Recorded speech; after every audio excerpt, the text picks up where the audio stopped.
মই বহি ভাবিলোঁ যে মোৰতো 12ৰ এক্সাম খতম হৈ গ'ল আৰু মই এতিয়া ভাবিলোঁ কিবা এটা কৰিব লাগিব, কিবা এটা মানে পইচা অলপ কামাব লাগিব, যিটো কিমানো এনেই বহি থাকিম ন। ভাবিলোঁ বিজনেছ কৰিম নে জব কৰিম। মোৰ একদম চইচ আহিছে বিজনেছেই কৰোঁ, কাৰণ বিজনেছ কৰিবলৈ মানে বিজনেছ কৰা ইমান সহজ নহয়, ইমান টানো নহয়। অ'কে, তো মেইন পইণ্ট হৈছে এতিয়া বিজনেছ কৰিম কি বে, আৰু ইমান পইচা পাম ক'ত। কিন্তু কোনে কৈছে বিজনেছ কৰিবলৈ ইমান পইচা লাগে। মই ভাবিলোঁ যে মৰিগাঁও এইফালে আমাৰ মানে যিখন মানে টাউন তালৈ যাওঁ আৰু কি মানে নাইকিয়া হৈ আছে বা কি আছে মই চাই আগত তো ব'লা। কিন্তু ইয়াত মানে বহুত সমস্যা এটা গৈছে, মানে কি জানেনে, মানে কোন মৰিগাঁও মানে জিলাখন মানে কোনো মানে জেগাই নাইকিয়া হৈ গৈছে, গম পাইছেনে। গুৱাহাটী বা নগাঁও ফালে ক'বচোন জেগা পাতি আছে নাই বিজনেছ কৰিবলৈ, মানে বহুত মানুহ আহি গৈছে, মানে বিশাল মানে চব আহি গৈছে মানে এই 5 বছৰতে মানে আৰু। তো এইবিলাক কথা বাদ দিয়া, মেইন পইণ্টলৈ যাওঁ ব'লা।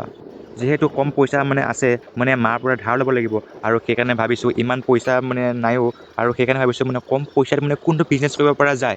আৰু মই আশে পাশে যেতিয়া মানে অলপ মানে ঘূৰিলোঁ, ইফালৰ পৰা সিফালৰ পৰা ইফালে ঘূৰিলোঁ, তেতিয়া গম পালোঁ যে এখন মানে পানীপুৰি দোকান আছে, আৰু এখন ম'ম'ৰ দোকান আছে, আৰু এখন মানে ৰোলছ দোকান আছে, মানে বহুত দোকান আছে। তো মই ভাবিলোঁ এইখন মানে কম পইচাত মানে ডাঙৰ পইচা কামাব পৰা যায়, মানে বহুত অলপ বেছি পইচা কামাব পৰা যায় আৰু।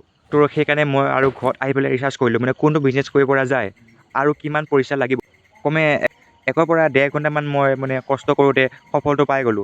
যিহেতু মোৰ হাতত 1500 টকামান আছে, আৰু 1500 টকাত মানে ৰোলছ বিজনেছটো নহ'ব, কাৰণ ৰোলছ বিজনেছটোত মানে গেছ আৰু চিলিণ্ডাৰতে মানে 1500 টকা গুচি যাব। ছেকেণ্ডটোত আহিছে ম'ম'জ মানে এনেকুৱা বস্তু এটা যিটো মিচিঙে বনালেগে মানে বেছি চাজে, আৰু মিচিঙেতো মানে খৰচ মানে ইমান যে 800 টকাত মানে মিচিঙতো গুচিয়ে যাব, তো থাকিব কি। তো 3 নম্বৰত মোৰ অপশ্যন আহিছে যে মই পানীপুৰি বিজনেছটো কৰাই ভাল হ'ব, কাৰণ মৰিগাঁৱত পানীপুৰি মাত্ৰ 3খন দোকান আছে, আৰু মই যিটো কৰিম একদম বেষ্ট কৰিম। মানে 3খন দোকান আছে যে এই 3খনৰ মানে কাষ্টমাৰ মোৰ তাতে আহিব লাগিব, এইটো মই গেৰাণ্টি দিছোঁ। তো মই তাত গ'লোঁ, আৰু মানে সিহঁতে মানে কেনেকৈ বনায়, মানে এটা কৈছোঁ মানে যিটো মানে বেষ্ট বনায়, মানে মৰিগাঁৱত মানে সিয়ে ফেমাছ হৈ আছে, মানে সিয়ে মানে ভাল পানীপুৰি বনায়। আৰু তাত গ'লোঁ, মানে সি মানে কি দিছে আৰু মানে যিবিলাক মানে চবেই দিয়ে আৰু সি সেয়া দিছে, কিন্তু টেষ্টটো অলপ বেলেগ হৈছে, আৰু প্লেট মানে অলপ মানে ডিচেণ্টকৈ বনাইছে পানীপুৰি, যিটো মুনাফা লৈছে 30 টকা। আৰু 10 টকীয়াও আছে, কিন্তু 30 টকীয়াটো মানে খাই ভাল লাগে, কিন্তু মই 30 টকীয়াটো খোৱা নাই, 10 টকীয়াটো খাইছোঁ। মানে পানীখিনি টেষ্ট লাগে ন, সেইকাৰণে মই অলপ টেষ্ট কৰিলোঁ, কিন্তু ভাল লাগিছে দেই খাই পেলাই, বহুত ভাল লাগিছে, বহুত ভাল লাগিছে।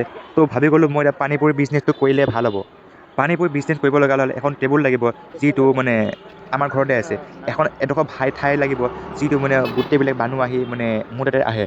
আৰু লাগিব ভাল প্ৰডাকশ্যন, আৰু 3 নম্বৰতে লাগিব এযোৰ ভাল ড্ৰেছ, মানে পৰিষ্কাৰ পৰিচ্ছন্নতা হ'ব লাগিব, কাৰণ ছোৱালীবিলাক বা ল'ৰাবিলাক মানে মানুহটো চাই আহে, মানে গম পাইছেনে মই কি ক'ব বিচাৰিছোঁ।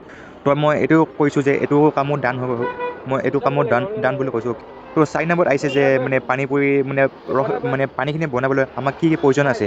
তো তাৰ পৰা মই মাৰ্কেটত গ'লোঁ, মানে বজাৰখিনি কৰিলোঁ, এটা মানে তেতেলী লাগিব, এটা পদিনা লাগিব, ধনিয়া লাগিব, আদা লাগিব, নহৰু লাগিব, জলকীয়া লাগিব। তো সেইখিনি বজাৰ মই কৰি আনিলোঁ, যিটো দাম আছে 500 টকা।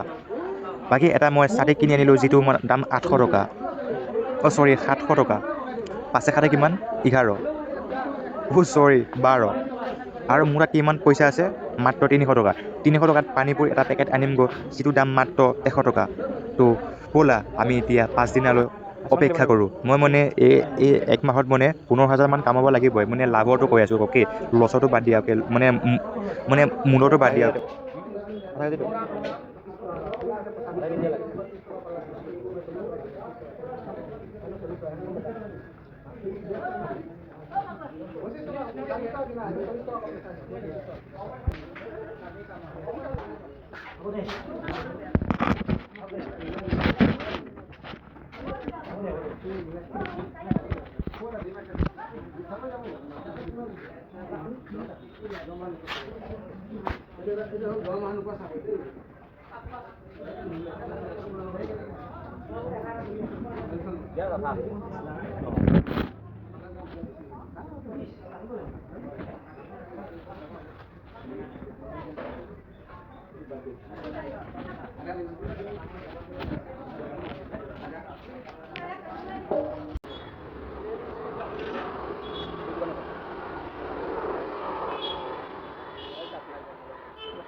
আগত পেলাব দে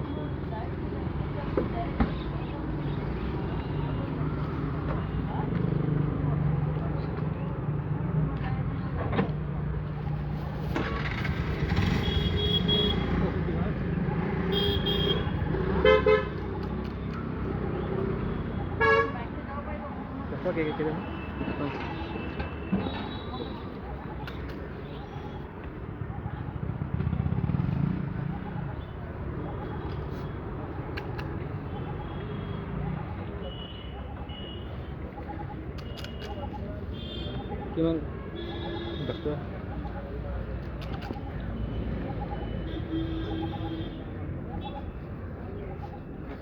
আপনাৰ 10 টাকা কিনা